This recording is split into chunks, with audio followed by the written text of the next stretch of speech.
I didn't know how to run a school, you know.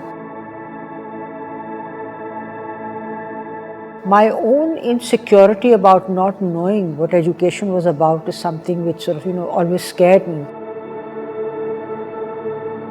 I had people's children there, and I didn't want to do anything, miss out on anything or do anything that would in any way harm those children or their future.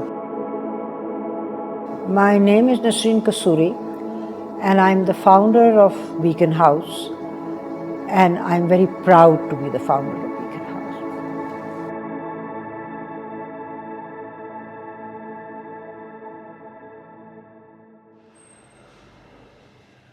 When my own children were born and it was time for them to go to school, I couldn't find anything that I felt suited my requirements for my children. I went to several nurseries in Lahore, and I was very disappointed. And that's when the idea was born that why don't I do it myself? Why don't I start a nursery myself?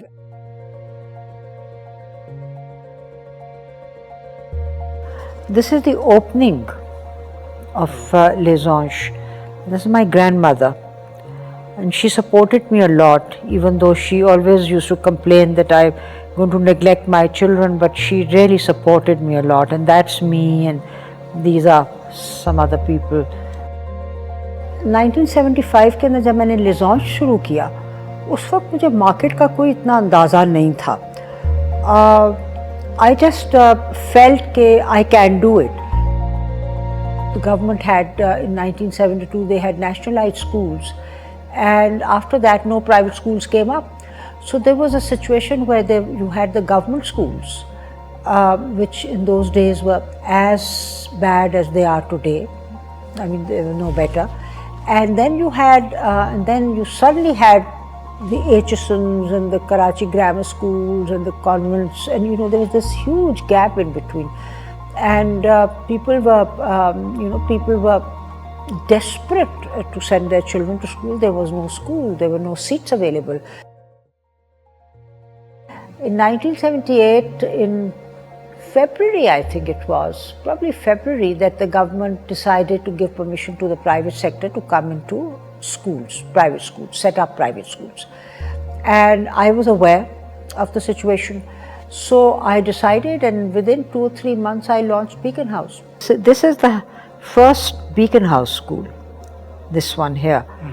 This is our home now, we live here. That's, when we started our teacher training program, we did it with the Murray House in Scotland, very famous teacher training institute. I didn't know how to run a school, I was not trained in running a school, so I learned how to run a school, the administrative side of it. So that was a struggle. Learning, learning itself was something which I had to do on the job. I was working, I was teaching, I was administering the school and trying to learn what it was all about. So it was that way. It was a lot of hard work, but then I was so excited about it, so happy with it, that I enjoyed that work. I made mistakes as we went along, but then you learn a lot from your mistakes. So in the early years, banks wouldn't lend to schools. The first breakthrough came in terms of funding was in '96. Somebody from the IFC whom I knew said to me, "Tum IFC ke paas kyun nahi jati?" I said, IFC lends to big industry. I'm just a small school. He said, look at it and work it out. And I started the process, and I looked into it. How much did we need? How much should we ask for? Anyway, I did get the money from them. Once I got that sanction, all the local banks came to me and said, why did you go to IFC? Why didn't you come to us? I said, but I did, and you wouldn't lend, so I went to them. That's Beaconhouse National University. A lot of my time is spent, This is our first international school in Malaysia. We have schools in Malaysia also. And how many countries are you in? UAE, Oman, Philippines, Malaysia, and Bangkok. Yeah, that's it. Most men that time had a very patronizing attitude. They didn't take you seriously. They didn't think it was something that, like a theek hai, it's a hobby, she's enjoying herself, let her do it, that type of thing. They, they, they don't take you seriously, until you've made a success of the thing.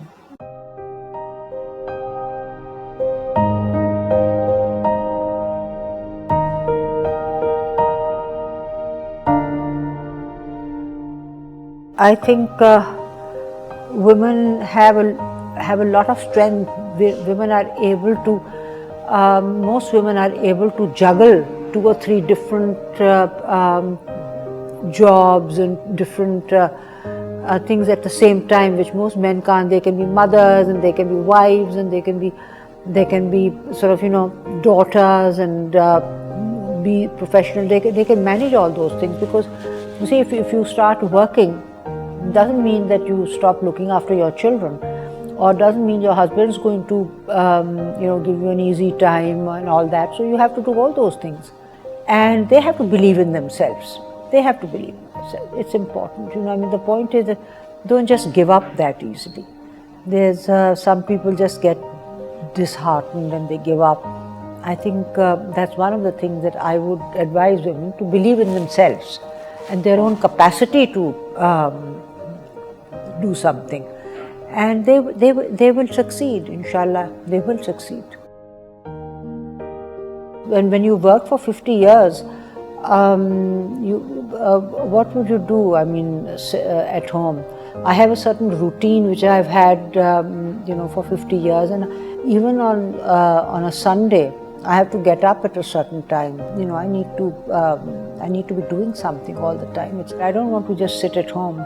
I'll vegetate if I sit at home.